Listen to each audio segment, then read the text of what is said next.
Waking up early. You've heard it 1,000 times. Wake up at 5 a.m. and you'll be successful. Sounds like something a productivity cult leader would say, right?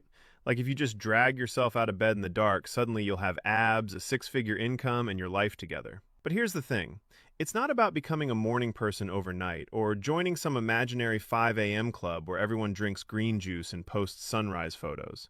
It's about gaining quiet, focused time before distractions hijack your brain. Early mornings equal better planning, less stress, more productive hours. You're not fighting through emails, phone calls, and other people's emergencies. You're ahead of them. Spend 30 minutes in the morning journaling, reading, or planning your day, and it compounds into massive clarity over months. The rest of the day? You're just reacting to chaos. But those early hours? That's when you actually get to think. You don't need to wake up at 4 a.m. if you don't want to.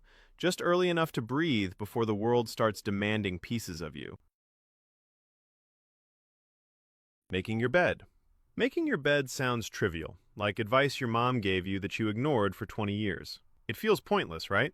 You're literally just going to mess it up again in 16 hours. But here's what's actually happening. It's a psychological win first thing in the morning, and your brain actually registers it.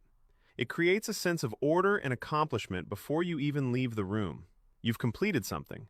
Task started, task finished. And that sets a productive tone for the rest of the day. Studies show that people who make their bed are often happier and more disciplined. Sounds insane, but it's real. Walking into a made bed at night hits different than walking into chaos. It takes 2 minutes, maybe less. But those 2 minutes tell your brain, I'm someone who finishes things. And that's not about the bed, that's about momentum. One small completed task creates the next one. You're building discipline without even realizing it. So make your bed. It's boring. It works. And it proves you can do small things consistently, which is basically the foundation of not being a mess. Daily reading. Read for 15 to 20 minutes a day. Sounds like homework you'll get to eventually. Sounds like something you add to your New Year's resolutions and forget by January 3rd. But daily reading is more than entertainment. It's a mental workout, and your brain is getting weak. Your attention span is cooked from 15-second videos and infinite scrolling. Reading expands your vocabulary, improves focus, and sparks new ideas you'd never find doom scrolling through garbage content. Even small chunks consistently compound knowledge like interest in a bank account. Read 15 minutes a day, and that's 10 to 12 books a year. Suddenly, you're ahead of most people who haven't finished a book since high school. It forces your brain to focus for longer than a TikTok video, and that's a skill that's basically dying. Most people can't sit still for 10 minutes without checking their phone, and that's exactly why you should.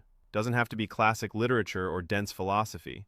Just anything that isn't algorithm-fed garbage designed to keep you scrolling. Read anything. Fiction, biographies, articles. Just read.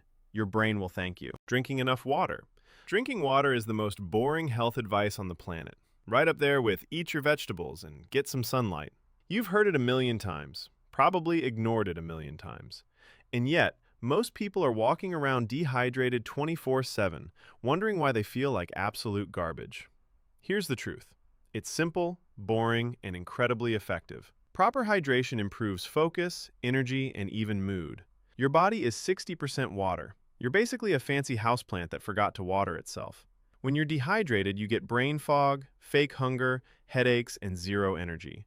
And you just blame it on being tired or stressed, when really you just need water. Keep a water bottle nearby, track your intake. Small tweaks, big results. And no, coffee doesn't count. Energy drinks don't count. If it's full of caffeine and makes you pee neon yellow, it's not hydration. The moment you actually drink enough water consistently, you'll notice. Clearer skin, sharper focus, less random cravings. It's just water. Not sexy, not a hack. But your brain and kidneys need it, so drink up. Journaling reflection. Journaling sounds like something teenagers do with sparkly diaries and tiny locks. Like something you'd see in a coming-of-age movie where the main character writes, "Dear Diary," before pouring their heart out. But it's actually just a daily check-in with yourself, and most people never do it. Writing down your thoughts, feelings, and wins clarifies goals and reduces stress. It prevents mental clutter and builds emotional resilience. Your brain loops the same worries, the same doubts, the same BS on repeat. Journaling breaks the loop, gets it outside your head so it stops haunting you. Even 5 minutes of reflection can transform your mindset over time. It doesn't need to be poetic or Instagram-worthy, just honest. Could be as simple as, what went well today? What didn't? What am I learning? That's it. 3 questions, 5 minutes, and suddenly you're processing emotions instead of bottling them up until you explode. You start seeing patterns, triggers, growth you didn't notice before. You're not keeping a diary, you're debugging your brain. And just like anything else, if you don't check for errors regularly, things crash. Walking daily. Walking is the most underrated form of exercise, and it's not even close. Because people think if they're not drenched in sweat or posting gym selfies, it doesn't count. If you're not running miles or lifting heavy, then what's the point, right? Wrong. A short, consistent walk improves mental and physical health dramatically. It boosts creativity and problem solving while giving your body a gentle reset. You don't need intense workouts, just moving daily matters. Your body was designed to move, not sit in a chair for 12 hours staring at screens. That's why everything hurts. Walking fixes that. And here's the thing, some of the best ideas happen while walking, not sitting at your desk trying to force productivity. No equipment needed, no gym membership, no excuses.